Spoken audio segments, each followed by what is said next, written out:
I've been playing Tomb Raider since I was 2 years old. This franchise means so much to me, but it's changed distinctly over the years. It's in a great form now, but it used to be something uniquely special, and now, all these years later, I think I've finally figured out exactly why. Well, you have my total attention now. I'm not quite sure if I've got yours, though. Hello? So way back, when Lara Croft first hit the scene, she was an instant media sensation. The UK was ablaze with her image, and every gamer in the US knew her name too. She was a media titan, appearing in games, movies, trading cards, Lucozade, a Visa TV spot with Sofia Vergara, car commercials, a trio of G4 spots, magazines, even music videos. Her fame was unprecedented, reaching heights video games just hadn't seen yet. But today, even though there are new Tomb Raider titles being released every couple of years, we just don't see her face like we used to. So what was it about Tomb Raider that made it so successful back in the 90s?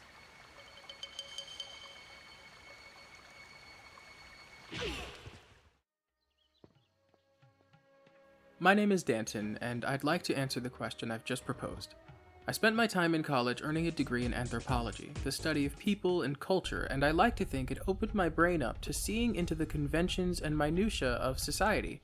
The ways of thinking that I learned from my professors I found are useful for the analysis of video games, both in terms of design and societal impact. Using what you could call the anthropological lens, I'm turning my passion for video games, for Tomb Raider especially, into the video you're watching right now. Now, I'm going to use my own experiences as a basis for this. I grew up playing these games, they're probably my favorite thing in the world, but I want to give them a real chance to shine, and I want to show them from an honest, unbiased perspective. So please just bear with me, I promise I'm not just trying to glorify these games. This strategy turned this video into an hour-long experience, but in pursuit of clarity, I've split up the main things Tomb Raider did really well into 4 separate segments: character, gameplay, world design, and atmosphere. But before we get into that, I want to give you a general sense of these games by showing off the opening FMV of the original Tomb Raider. It does well to set the mood for the next 5-6 games, which I will be discussing at length.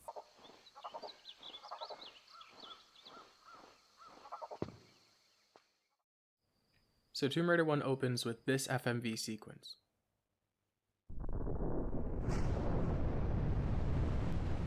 A nuclear test decimates a landscape, but we only hear a low grumble.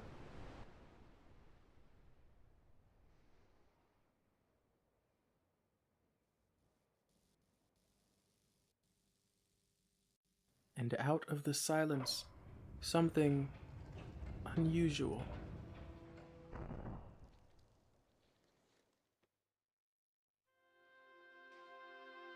Far and away at a hotel in Calcutta, India, the famed adventuress Lara Croft is offered an intriguing business opportunity. Seal it, Larson. Ma'am.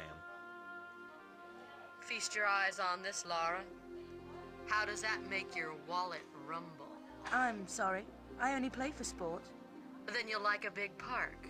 Peru, vast mountain ranges to cover, sheer walls of ice, rocky crags, savage winds, and there's this little trinket. An age-old artifact of mystical power is buried in the unfound tomb of Qualapec. That's my interest. You could leave tomorrow. Are you busy tomorrow? Sounds irresistible to me. And so the adventure begins. I'm gonna shut up, I think. You should just watch this.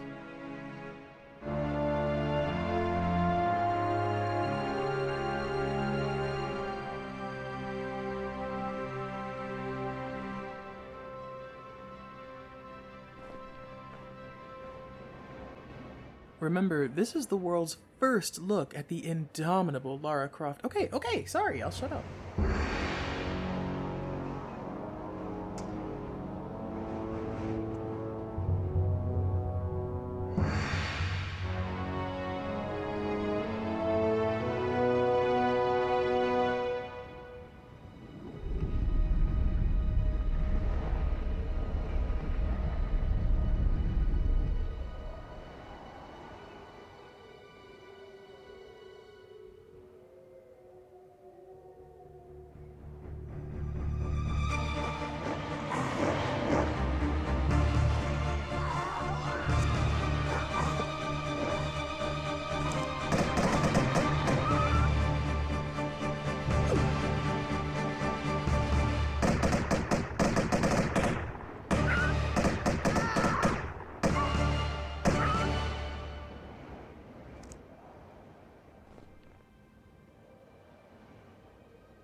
Okay, that was pretty badass, and if you don't think so, you should have told me before the video was out, so we're just gonna move on. So here's this woman who presents as, cold and insane, but a real adventurer. A hero, maybe.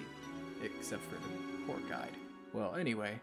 Right after this, the player is put behind the wheel, but we'll get to gameplay in a bit. First, I want to expand more on who Lara is, or was, depends how you look at it. So here's character.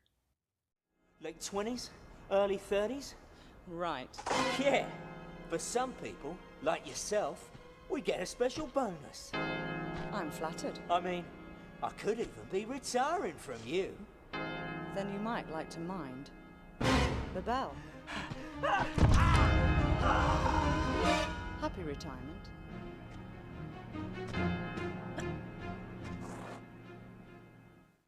Ever the intrepid adventurer. But often enough, I hear people saying that Lara was an emotionless character back in the day.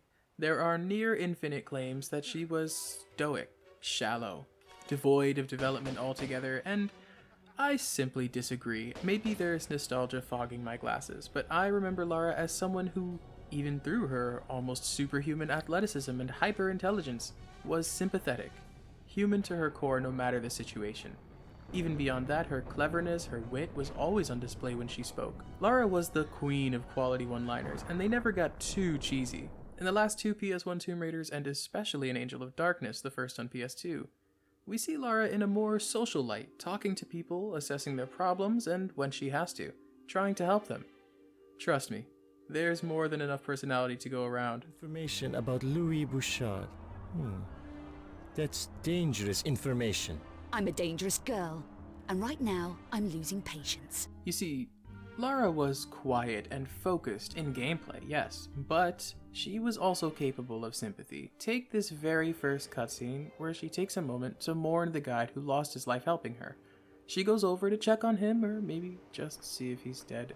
Or here, where she finds a man on the brink of death, almost prey to the local dinosaurs. Ripe flesh can be a bit of a delicacy around here. For real? Listen, we'd better get you out of here. Do you know how the tribe crossed the swamp down there? Which stones they tread on?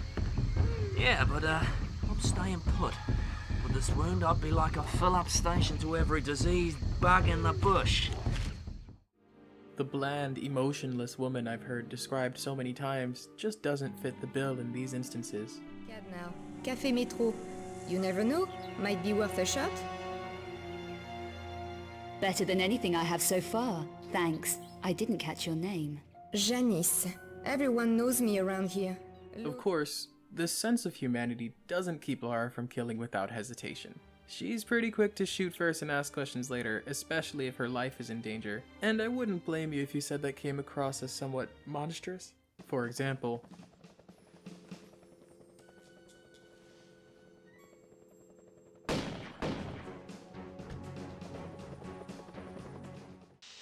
now that dude was a pilot for RX Tech, whose leader was turning its scientists into... Oh my god, what is that? Oh my god! What is that? Ah! What the fuck? Still, through the context of life or death or being horrifically mutated, that's pretty cold, Lara. But what a lot of people don't know is that the character was meant to reflect on these instances, to grow from them, in a later title that never got made. But I'll talk about that in a bit. Take a preview. Remember the amulet. It will help you to learn. The past still troubles me. Have patience. Whatever is useful from the past will come to you as you need it. For now, learn what you must with each new situation. I will learn, Putai. In Tomb Raider 4, The Last Revelation, Lara's mentor is introduced in a playable flashback that opens the game. Slow yourself down to be safe. Turn around to face away from the door. Now press back and hold action. We follow the egocentric archaeologist Werner von Croy on an expedition through Angkor Wat. Taken from Lara's original biography, von Croy had been a guest lecturer at her boarding school. When she saw him on the cover of National Geographic preparing for an expedition to Cambodia, she demanded she be allowed to accompany him, and her father penned a letter setting it up. I quote, "He had remembered Lara from his lecture. Her incessant yet insightful questions had made quite an impression upon him." Throughout the level, you explore alongside Von Croy while he and Lara deliver banter back and forth. The player gets to witness Lara developing a meaningful relationship with another character, something that had yet to happen in the franchise. Average priceless seaweed. No prizes for you this time, Lara. Ah well. The adventure ends tumultuously when Von Croy, in his hubris, is trapped and injured by the artifact's chamber. He had ignored the warning Lara tried to read him off an inscription, even going so far as to ridicule her for trying to teach him. I don't count poisoned darts and triggered entombment, your average child's tea party.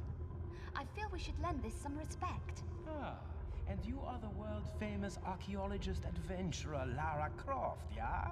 No, I am the renowned archaeologist adventurer Werner von Croy, and you will do as I say. When it all goes down, Lara tries to help him but quickly realizes there's simply no time if she should also get out alive. What happens after is unclear, but Werner certainly holds a grudge against her for this. My leg! My leg! I am trapped! My leg is trapped! Help me, Lara! Help me! Hold on! I'm coming back to get you!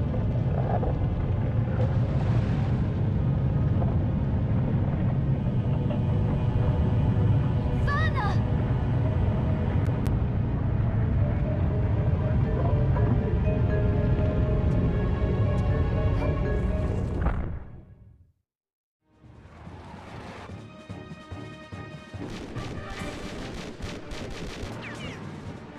Throughout the game, Von Croy chases Lara across Egypt, sending squads of hired goons and even ninjas to kill her, all so he can steal her latest discoveries out of his vendetta from all those years ago. Lara, much in line with her characterization, is fully ready to kill him if she needs to, letting her anger bury the discomfort of their past. Miss Croft! Von Croy. You sound concerned, my dear. Have you misplaced something? Nothing I shan't be retrieving at a later date, Lieber.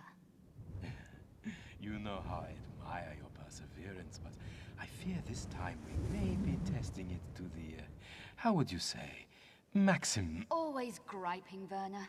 If it's the leg causing all this resentment, I seem to remember that being down to your affinity with pulling hazardous levers. Enough of this tedious banter, Miss Croft. It is time for you to realize... Miss Croft? Now, let us review your sprinting skills.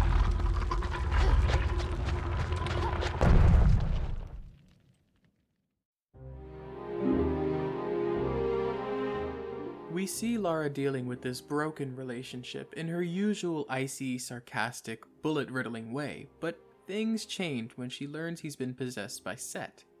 Instead of going for the kill, she traps Von Croy until we see him again at the end of the game. Barking mad. Have I mentioned Von Croy gets possessed by Set? Ancient Egyptian god of chaos and evil that Lara released upon the world by stealing Horus's Ankh? Yeah, you spend the game trying to stop the Egyptian apocalypse, by the way. Not the first time Lara's out to save the world, but definitely the highest stakes of all her adventures thus far. An important juxtaposition to Lara's relationship with her former mentor is her friendship with a fellow archaeologist named Jean-Yves, who seems to genuinely care for her. She even comes to his rescue near the end of the game. Only if you want Von Croy gate-crashing the party. I appreciate the inclusion of Jean-Yves. I think narratively his existence is a little weak, being a character kind of just thrown in to accentuate Lara's humanity. But given that we don't know much about Lara's past in the first place, his is a fitting surprise for the player, especially since this game is more narratively focused than any so far. As for Von Croy, things change for him too, after Set is re-imprisoned in the final level. Freed from control, he's finally able to accept that Lara's been right this whole time about respecting the past and the warnings of the ancients, something she's tried to help him with on multiple occasions only to be ridiculed. He also realizes that he's the reason their mentor-pupil relationship fell apart. This last cutscene can actually be emotional when you know the full context.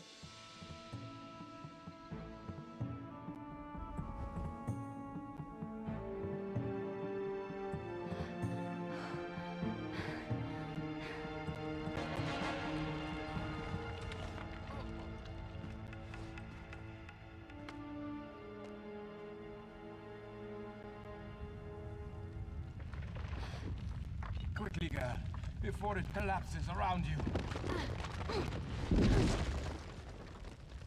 You back, Werner? No more set? No time. Your hand, Lara. Give me your hand.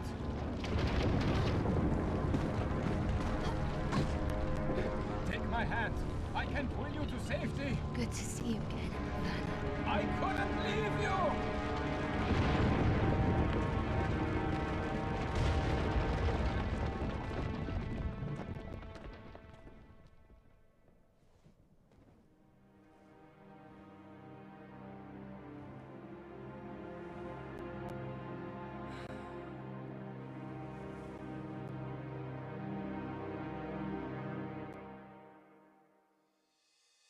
And that's it. Roll credits. Lara is presumed dead until the story picks back up in Angel of Darkness.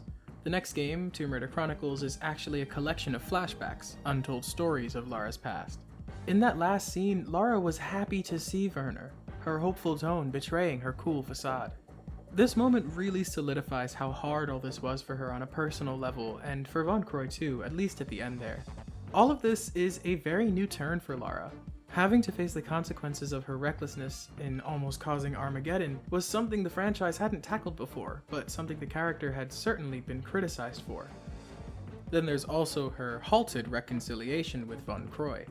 We've never seen her deal with personal relationships before, so this was a serious chance for some character development that, unfortunately, was also meant to be expanded upon in the cancelled Angel of Darkness sequel. Symbolically, Set seems to have claimed Lara for her mistakes. Moving on.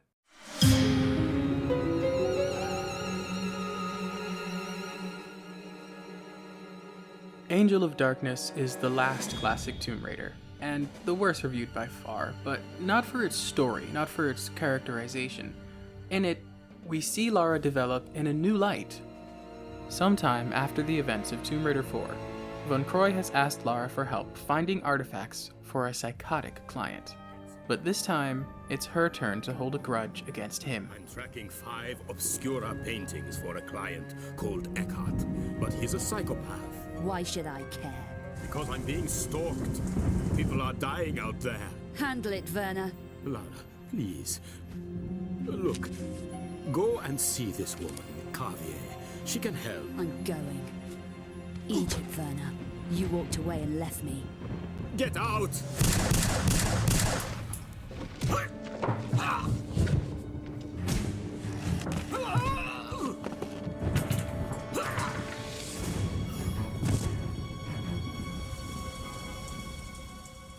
Shortly after confronting him for the ending of Tomb Raider 4, she loses consciousness and awakes to his mutilated corpse. Now accused of Von Croy's murder, you spend the beginning of the game on the run from the law.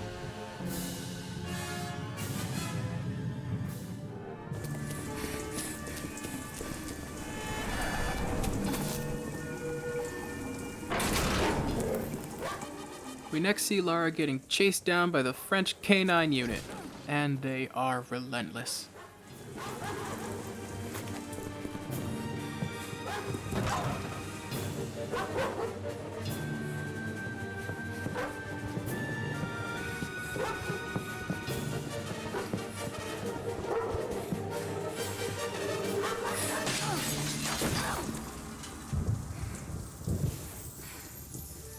She gets away, but at a great personal cost. Her trusty backpack. Lara first found that backpack on her trip to Cambodia with Von Croy, and she's had it through all of her adventures up to this point. You can see how they set up the groundwork here for some major character development in the form of poetic tragedy, but that never really panned out. I've mentioned a cancelled sequel before, but this game was actually meant to be the first in what would have been a trilogy, and it's cut short at that. I'm going to take a moment to talk about what happened with this game's development, because the story kind of explains why Lara dropped off the face of the earth until Crystal Dynamics took over, and also why this is where her character stops developing, at least in her classic iteration.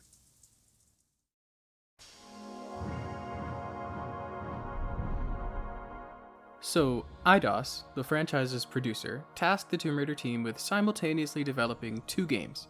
Chronicles on PlayStation 1 and Angel of Darkness on PlayStation 2 as their first exploration into next gen. Now mind you, this is the same dev studio that, at that point, had put out a new Tomb Raider title every year since 1995.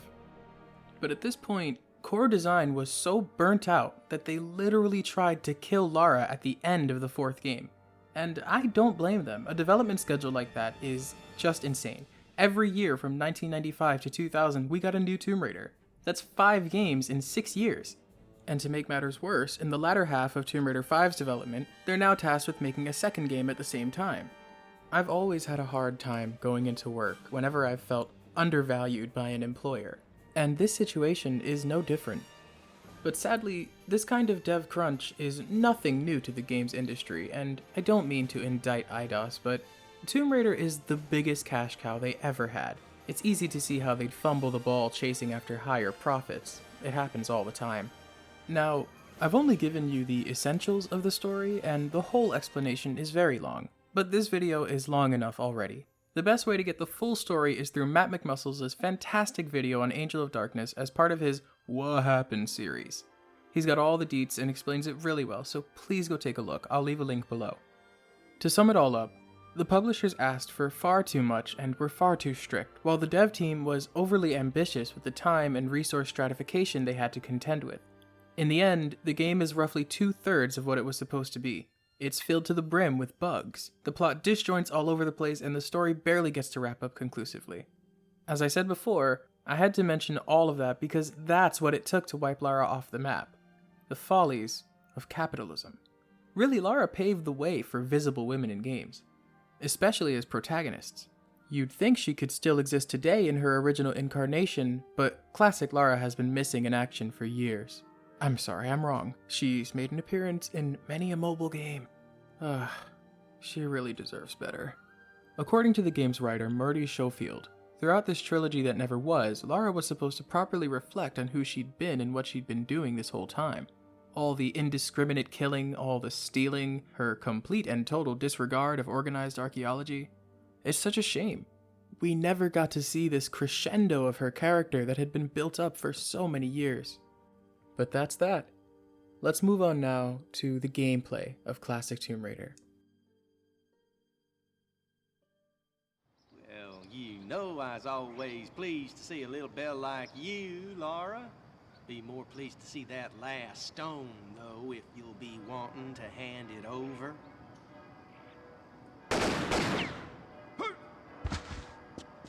That ain't supposed to happen.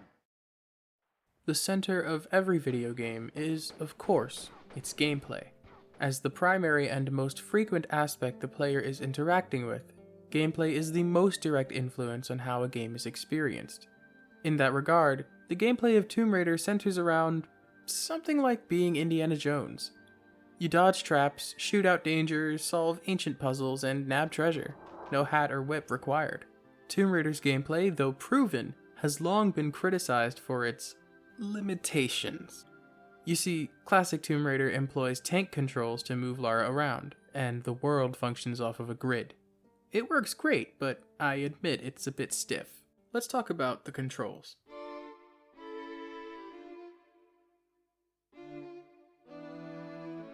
Moving forward causes Lara to run, her standard mode of transport.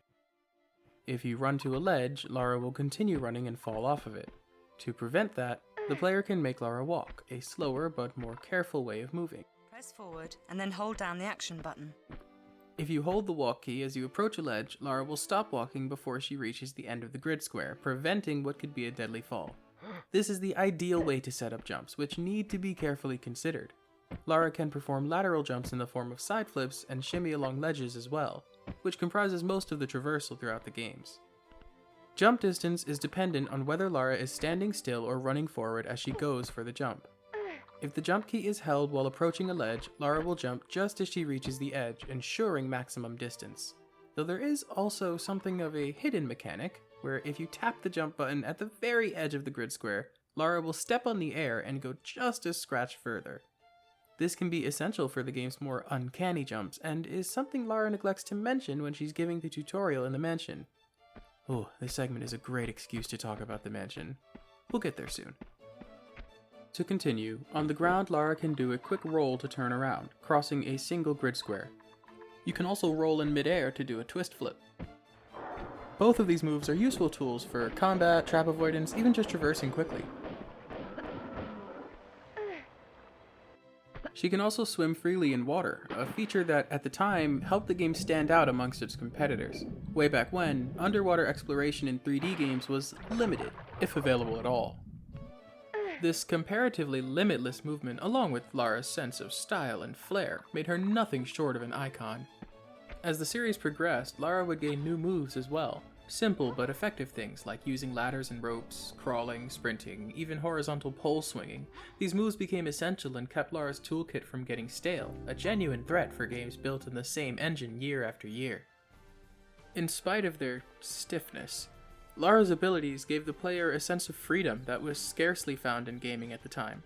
Interested players came to master the game's controls because they wanted to see more of her world. Being able to interact with the entirety of the terrain around you was somewhat unique at that age of gaming, when games were often bordered by invisible walls and confusingly impassable obstacles. In Tomb Raider, only terrain was ever in your way, either being too steep to climb, making Lara slide off of it, still an active part of the gameplay, or too tall to cross. But I'll talk more about this and the grid concept in the level design section. Now, here's why I don't knock points off these games for the tank controls and the general difficulty of movement.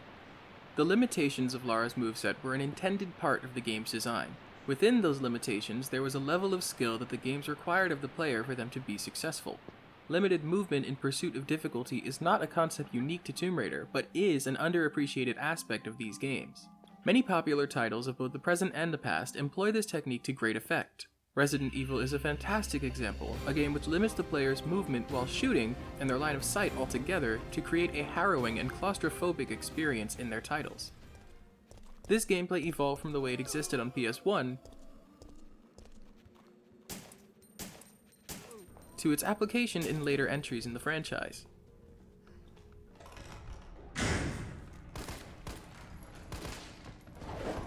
Resident Evil continues to be one of the most iconic franchises of all time, and that success can be attributed not only to its beginnings, but also the way it stuck to its roots time and time again. Though of course, the experimental nature of Resident Evil 7 is nothing to sneeze at. Man, I gotta play this one. In that regard, the controls in old Tomb Raider often result in many bumps into walls, tumbles off of cliffs, and swan dives onto solid ground. That is, until the player masters her movement. A seasoned classic Raider of Tombs can take immense satisfaction in their completion of platforming and trap running challenges. Segments that create altogether halts for some are little more than an exercise for those attuned to Lara's controls. Here's a run through some traps in Tomb Raider 2. If you've played any classic Tomb Raider before, you can tell how precise my inputs are here. Jumping over the spikes but not too far that I don't slide before falling, stopping to grab the ammo without wasting a single step, climbing up on the right side of the opening to avoid the spikes. Can't stop here, the floor is crumbling to more spikes. Timing my jumps with the blade so I don't have to stop. Then finally stopping right on top of the Jade Dragon so I can pick it up quickly. And this is level 1. I know I make it look easy, but trust me when I say, it's hard to get those items and lose as little health as I did. It took me a couple tries.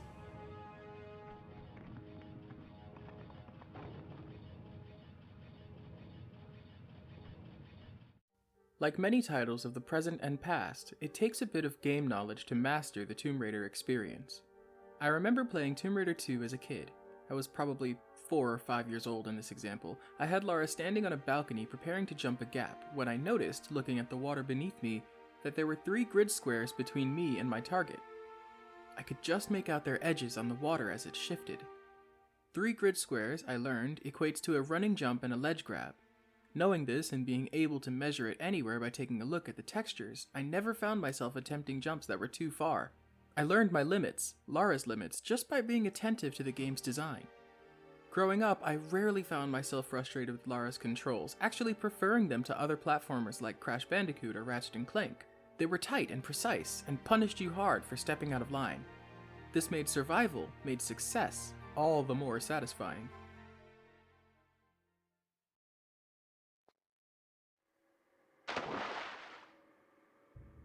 Another central aspect of Tomb Raider's success was its puzzles.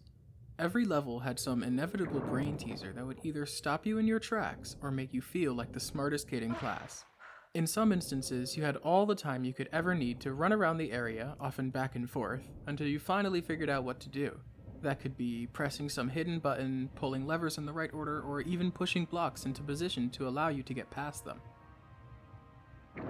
In this particular instance, you needed to pull both of these levers and swim through the door before running out of air. Then, just ahead, I love this part, you had to use a flare to reveal the invisible platforms needed to reach the lever. Moments like these really created some excellent atmosphere, but we are not at atmosphere yet. Soon, I promise. Some puzzles were timed, and not just by Lara's lungs. Whatever was between you and your target was now an obstacle course you had to master in order to beat these time trials.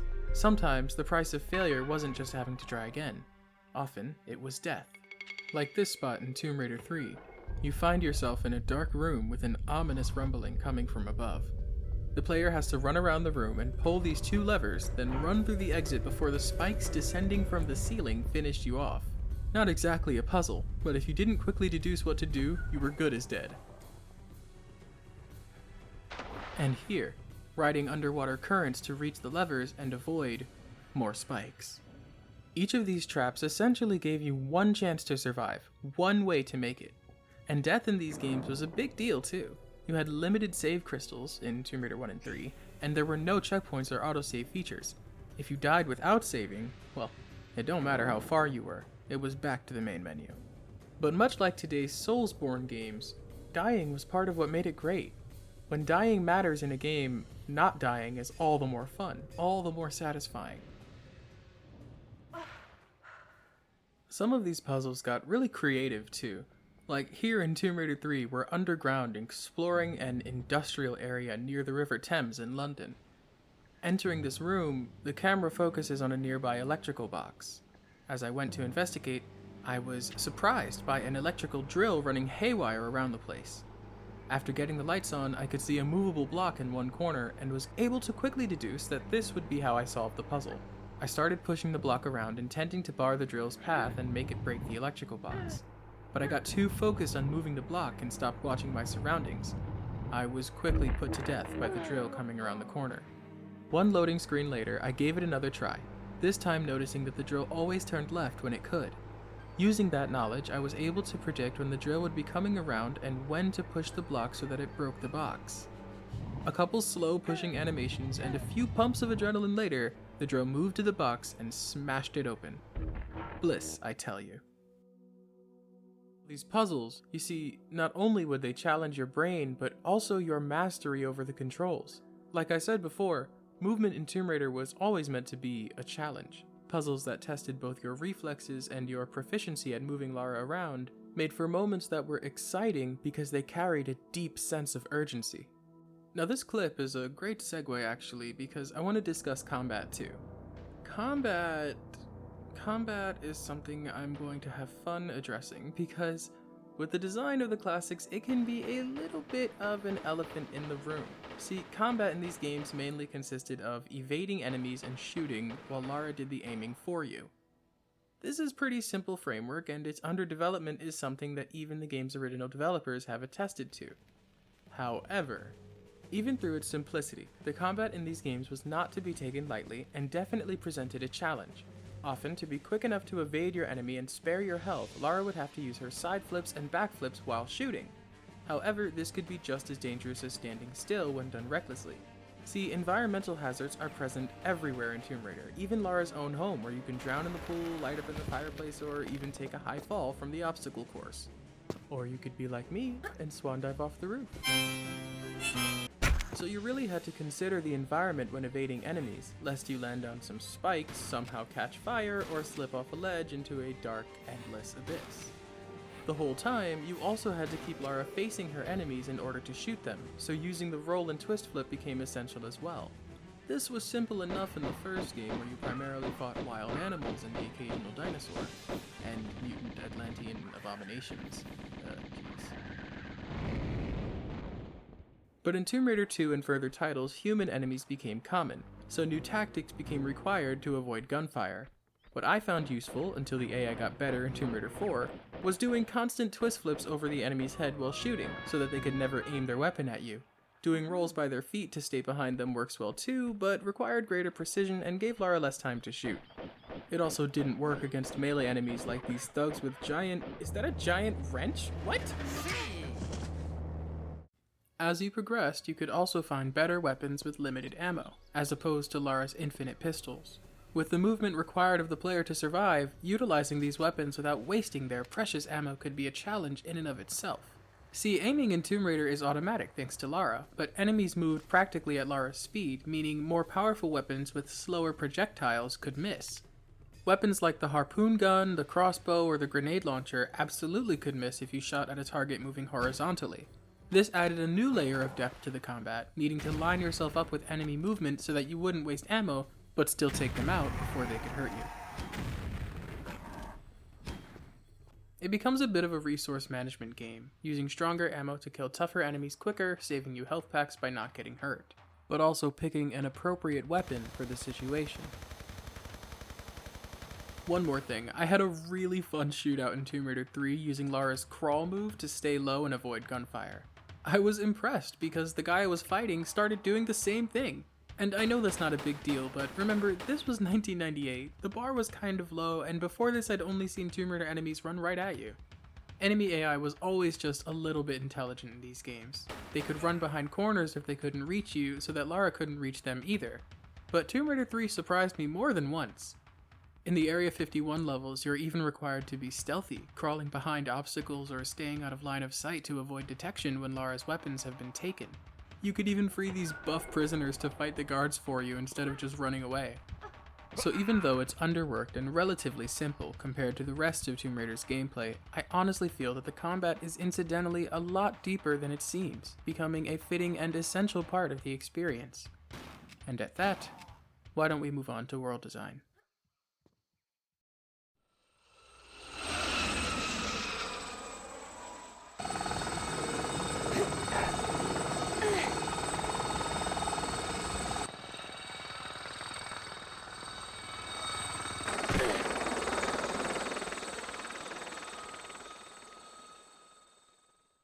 Okay, I want to use this segment to talk about the way levels were designed in Tomb Raider, as well as the visual style of the game's graphics, and how these ideas worked with the gameplay. I think it all goes together very harmoniously. I believe very strongly in developer intention, the idea that games, as an art form, are designed in such a way that the player is meant to get a layered experience. I've talked a lot about Lara's character and the gameplay so far because I think understanding the depth behind those concepts is essential to seeing the true artistic intent of core design when making these games. And the design of the game's world tends to follow the same mantra. In terms of world design, the sprawling playgrounds they give you to explore do much for this idea. These levels were believable enough, at least for me. A great example to start with is Lara's mansion.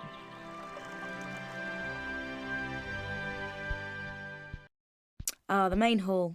Sorry about the crates. I'm having some things put into storage and the delivery people haven't been yet. The inclusion of Lara's home as a playable tutorial area was considered a staple of the franchise in its early days, even though today they don't always include it. Lara would give a bit of a tour as you move through her property, as well as instructions on how to perform her moves, like I showed before.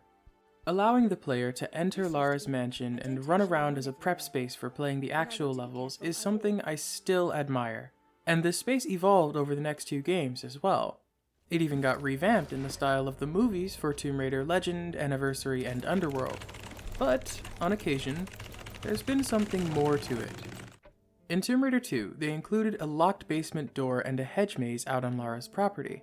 As a kid, I spent hours of my life running around this maze, but the real secret to getting through it is to always take any left turn you can. Once you see this area, drop into the hole on the right.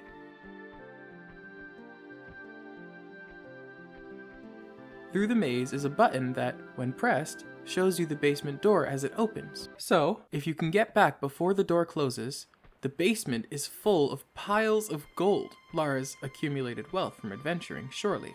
And some trinkets from the first game too. I know, super cool, a nice little Easter egg, but Tomb Raider 3 does it even better. See, this time, the mansion still has a locked basement door, but some other locked doors as well. There's this one by the stairs, and this one out where the hedge maze used to be. So the mansion in this version is now full of mystery, as you can see, but there are ways to divine those mysteries, and luckily for you, you've come to the right guy. What you want to do is first lock this fool in the freezer. Thank you, goodbye. So you want to go to the pool house and find this button behind the diving board. This opens up a bookcase in the main hall, which reveals this. I'm fast as fuck, boy! A quick sprint later, and here we are in the treasure room. You've got the Skion from the first game, the Dagger of Jian from the second, a golden mask or bust I am unable to identify, and this curious artifact you may recognize from the flashback sequence in the fourth game, this game's sequel. Yes, the Iris from Tomb Raider 4 made its first appearance in Tomb Raider 3, already in Lara's possession. She actually doesn't come to own it until the end of Tomb Raider Chronicles, which is another flashback sequence of stealing it from Von Croy Industries early in Lara's adventuring career. Now that's how you set up some world building. I can't stress enough how much I love this adherence to a logical timeline. Just chef's kiss. Brilliant, I love it. Oh, and the T-Rex head above the mantle is a nice touch. Back on topic, we've opened one mansion secret, but what about the other two? Well, they're actually connected. Something I remember as a kid was always pulling and pushing on this random block in the attic, unable to ever get past it. I settled on the idea that it was just there to give you familiarity with movable blocks in the game's world. But I was wrong.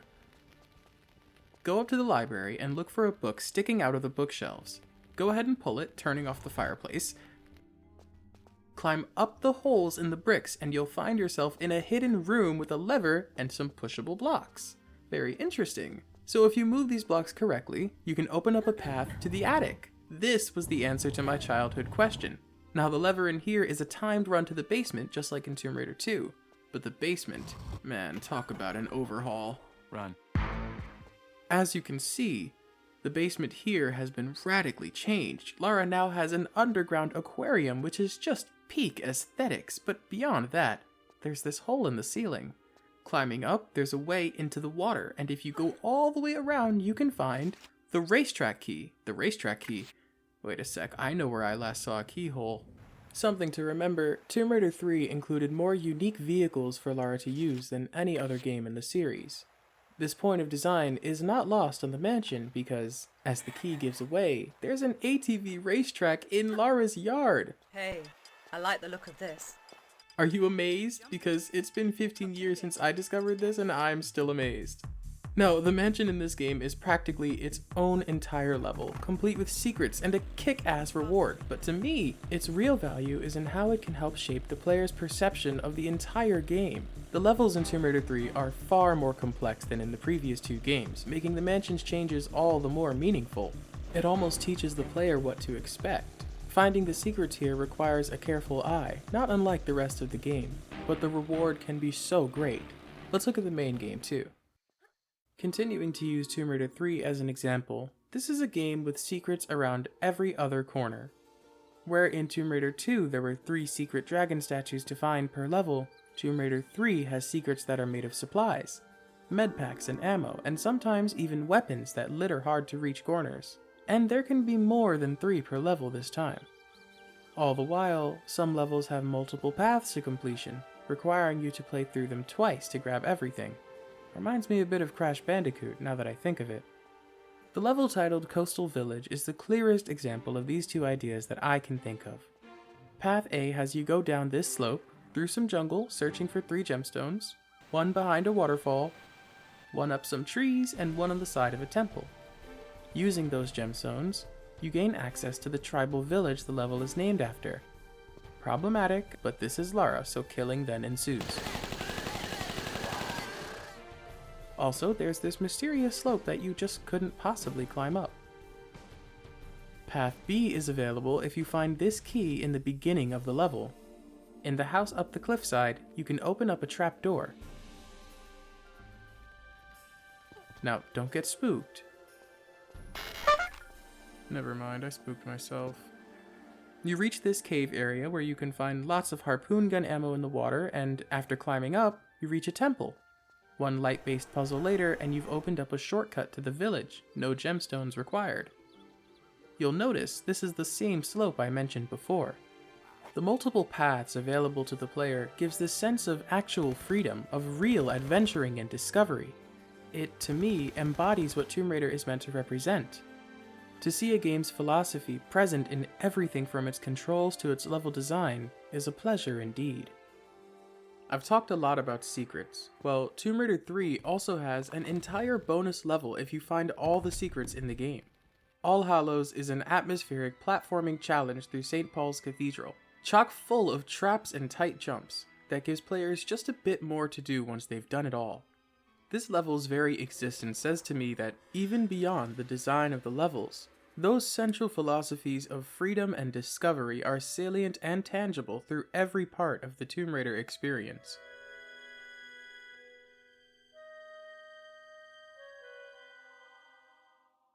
I can't talk about world design in Tomb Raider without talking about the grid. The most important thing about the grid is that it creates clear rules of engagement for the player. Remember my example before about counting grid squares? That was me reading into the rules the game had laid out. Lara could only grab edges facing right angles, and boxes could only be pushed laterally. It would be a lie if I told you this doesn't restrict the gameplay, but remember, gameplay restrictions are not exclusively a bad thing. Like I mentioned before, Resident Evil exemplifies how gameplay restrictions enhance, dare I say maximize, the intended experience a player gets out of a game, which more often than not equates to enjoyment. At least it does for me and my cousin here in Resident Evil 5. I personally believe Resident Evil 5 is the best co-op game ever, bar none. Seriously, you can expect a video about it at some point. Just wonderful. Part of the grid's rules of engagement are only allowing Lara to grab ledges from angles close to 90 degrees. You may have noticed in modern games going back as far as Uncharted 1, or in this example Tomb Raider 2013, that often the intended climbing paths for the player were marked with some white paint splattered on a wall or some other obvious indicator of what to do and where to go. Given the visual and graphical complexity of modern games, this is a fine practice in its own right, but well, I miss not being led down the intended path. Tomb Raider had nothing of the sort at its inception. There was simply terrain the player knew they could or could not reach, and any reachable ledge could be climbed. In this way, all of the agency was on the player. It wasn't a matter of what the devs suggested you do. It was a matter of making your way forward through your own effort and proficiency. Tell me that's not the most Lara Croft thing ever. One last thing, before we reach the next segment, let me just touch on the graphics real quick. See, the art style of classic Tomb Raider is indisputably linked to the graphical limits of the PlayStation 1. While Lara herself was always meant to be stylized like a comic book character, the devs went for realism with most of the game's world from the beginning, or so it seems. But whether they intended it or not, the graphical capabilities of the time would always give the game's visuals that je ne sais quoi, you know what I mean? That is, it was never a question of looking too real, of Lara's actions seeming unbelievable, or her enemies too fantastical. This was PS1, they were always going to look like textured polygons in a 3D environment. But that created an inherent suspension of disbelief, provided incidentally by the graphical limits of the time. I think this, for many players including myself, is a feeling that would need to be recaptured if this kind of gameplay were to be given modern graphics. Wink. Wink. Essentially, the game was able to be totally out of this world, while also taking itself totally serious, and that, I think, is really special, really unique. I mean, just look at this alien. What? I have to laugh, but I also totally believe Lara found a fucking alien in Area 51.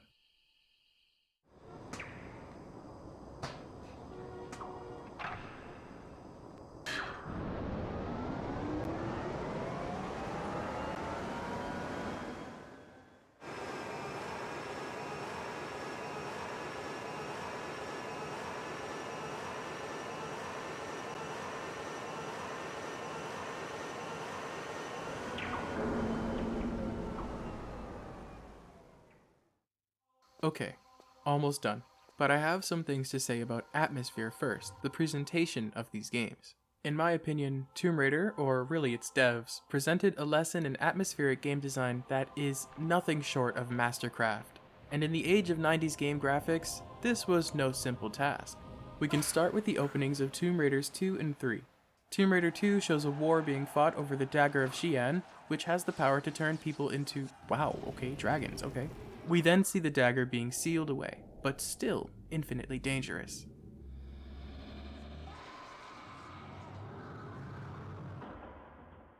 Tomb Raider 3, well, let me play it a bit. Much like this FMV, the game goes from quiet moments to very intense moments, seemingly at the drop of a hat. And oh, it's getting intense.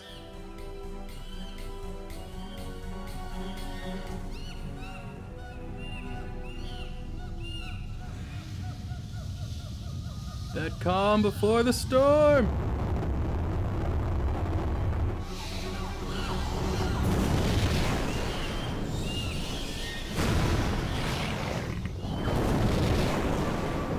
A raucous past makes way for an unassuming present. We're greeted by a team of Antarctic researchers who, after some light comedy, end up finding a bit more than they expected. This place is a busy history. These openings, in the way they're constructed, match the tone of their games. I highlighted the calm before the storm elements of what you just saw to express that point. They set the stage for an adventure full of atmospheric beauty, cerebral moments with your surroundings, and intense sequences of danger, as you search for the ever-elusive way forward. These games are structured to create these moments with intention. One I'll always remember is a spot where the environment itself, the trap I was dodging, created a memory I'll carry forever. These little disc launcher traps, in the first level of Tomb Raider 2, I've always heard a sort of rhythm in them ever since I was a kid, and if you shimmy across, they'll turn on in a way that plays this consistent sound of... It's almost musical. Tomb Raider always had a knack for crafting these surreal, eerie environments wherever you went, using visuals as well as sound cues. God rays peeking through the jungle canopy as you swing above a hidden tropical village, or an eerie fog sitting between you and the next step forward, hiding new dangers in its corners. You may have noticed all of the music I've used in this video is from the classic Tomb Raider series, except Manners and Schweine. From the dusty, far-off crumbling of ruined walls, to the unusual silence of London's rooftops, save for the endless rain, Lara's adventures were always a treat for the eyes and the ears. These carefully crafted aesthetics do much to shape the player's experience. For me, they always influenced the human perspective, me trying to see Lara's point of view. By trying to tune into her senses, you would find yourself in a position of powerful experiences for the poetic heart. Lara's great wanderlust has been met with groundbreaking historical discoveries, biting Antarctic wind, death-defying stunts. She's someone who really does shoot first and ask questions later. Someone who dove to the bottom of the Adriatic Sea with no tank. Someone who felt the heat of a dragon's fire as she fought for her life. All, as she said herself, merely playing for sport. Her experiences in pursuit of adventure are what we'd expect some legendary hero to go through, and the lore of her world puts her in just the position to be one. The visual audio magic at play speaks clearly to such an aspect of these games. But here's a point. These legendary journeys carry with them the threat of a very permanent death, and the last few levels of the first 4 Tomb Raiders fully embody that chilling reality. See, something I've always noticed is that these games take a turn for the horror genre as you approach the finish line. In Tomb Raider 1, you finally found Atlantis, but it's a fleshy, organic nightmare of a living building, spewing skinless mutants at you around every turn. The sequel has you navigating a complex, shadowy temple, only to find a dark realm of Chinese mythology beyond it. A place of floating chunks of jade and endless abyss and warrior statues that come to life as if trying to stop you from facing the terror of the dragon ahead. Then there's Tomb Raider 3, in which you navigate icy caverns filled with horrifically mutated scientists, culminating in a final battle with a madman who's thrown himself to the mercy of the meteorite's mutatory will. And Tomb Raider 4, well, The plagues of biblical Egypt are ravaging the land, and as you hop around trying to reseal a vengeful god, all of its evils have come out to kill you.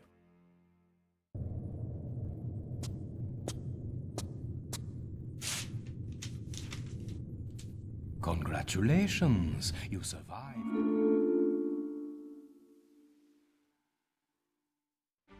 Dinosaurs, cryptids, those poor mutant scientists, anything could stand in Lara's path, but thankfully she always had enough ammunition to clear the way.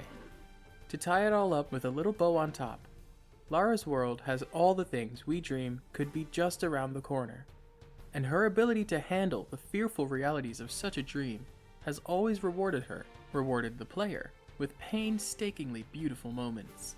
It looks to me like a life well lived.